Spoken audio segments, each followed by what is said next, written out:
Bean! Bean! Come here, buddy.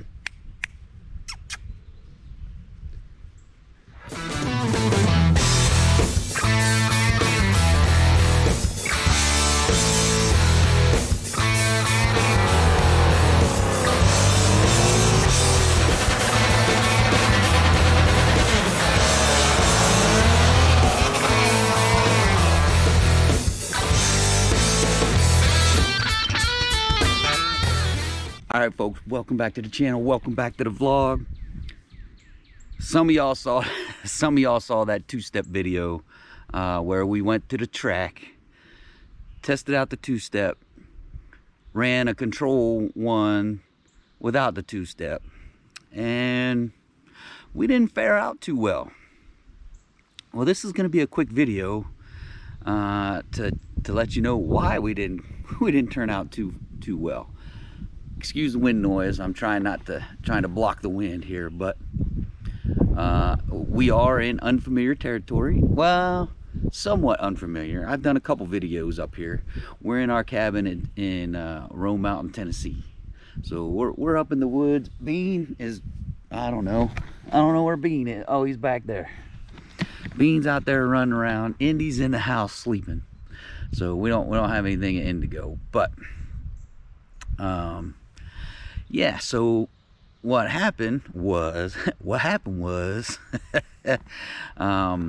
so after that night after that day at the track, did some chatting with Mac, and we were gonna put the springs, the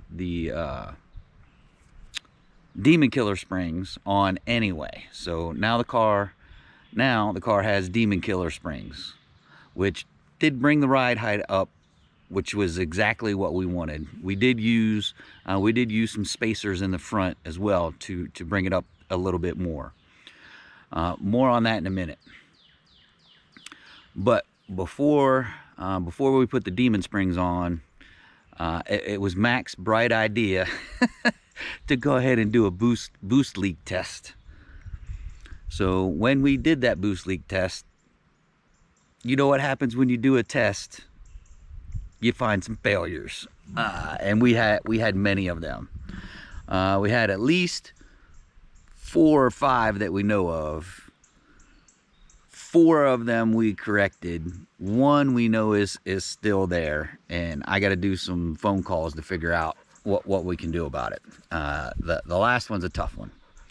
So the first boost leak is in that was in the plenum right there in the front.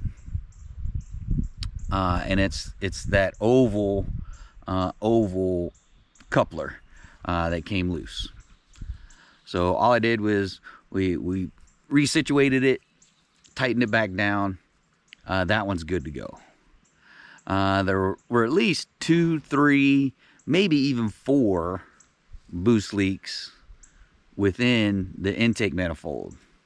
So literally, I think it was 2 of the gaskets in the intake manifold were literally ripped in half and like pushed out of the intake manifold.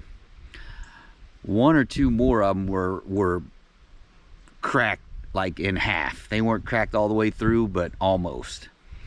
So there was at least 3 or 4 boost leaks within the intake manifold. And then lastly, I wish I had the car here to show you, but there's it's a really small boost leak, and I'll tell you why it was a small boost leak here in a second. Extremely small boost leak on the top of the Procharger, in between the 2 pieces that are clamped together. So I got to call Procharger and see what I got to do to try and fix that one. But that one's minimal. And the reason why we figured out it was minimal is we put the car on the dyno just to test things out.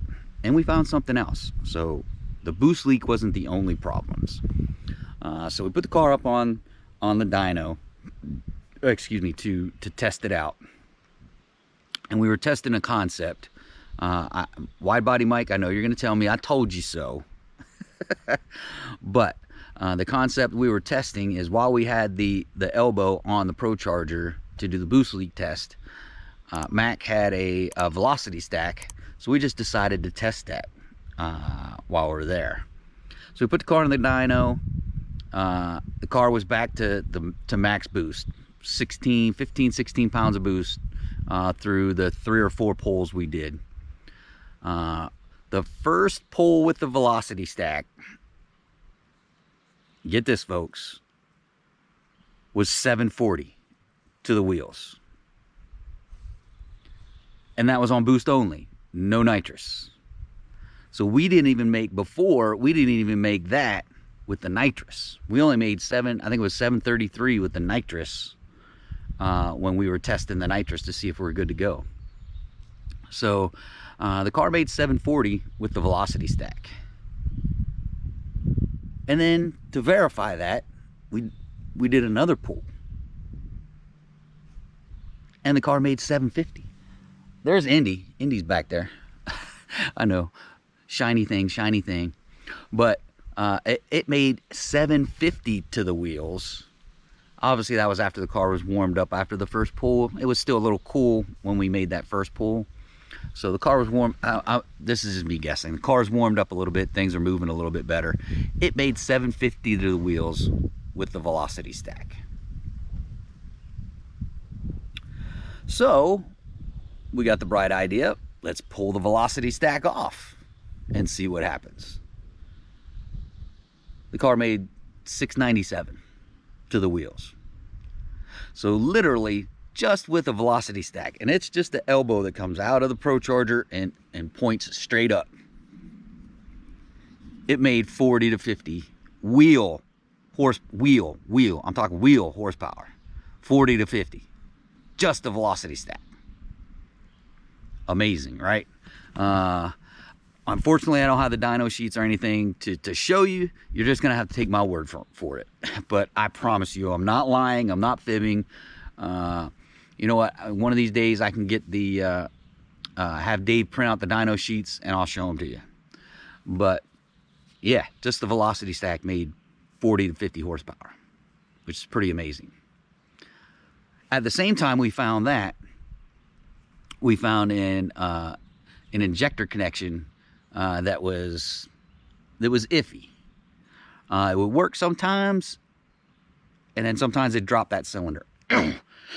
Excuse me. And that was cylinder 7. Was it 7? I think it was 7. The injector, the connection was not 100% there. It, like I said, you could wiggle it and you could hear it drop the cylinder. So we fixed that as well.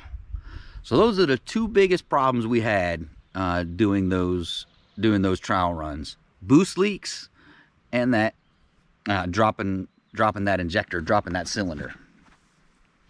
So those are the 2 reasons why I think we did so poorly, right? I mean, 10.7, 10.8, you can't consider that poor, but for shake and bake, that's a little poor. So we fixed the boost leak, we fixed the injector, we put on the Demon springs, we brought the ride height up front back to where it's roughly back to where it's supposed to be. And we are going to Modern Street Hemi Shootout at the Rock on Thursday. We're hitting the track rental. Friday and Saturday are the races, and Thursday's really going to tell the tale on what's up with the car. And yes, we're driving to the Rock in North Carolina. So for those of you that'll be there on Thursday, Friday, and Saturday, I will be at the Rock unless something significantly changes between now and then. So that's going to do it for this one, folks. If you're stopping in for the first time, please check out the rest of the channel. If you like what's going on with the rest of the channel, do me them few things: like, subscribe, smash the bell, shoot me a comment, share it on your social media. I'll definitely appreciate it. Shake and Bake definitely appreciate it. Bean and Andy will also appreciate it. That's it for this one, folks. Until we hit the track next time, adios.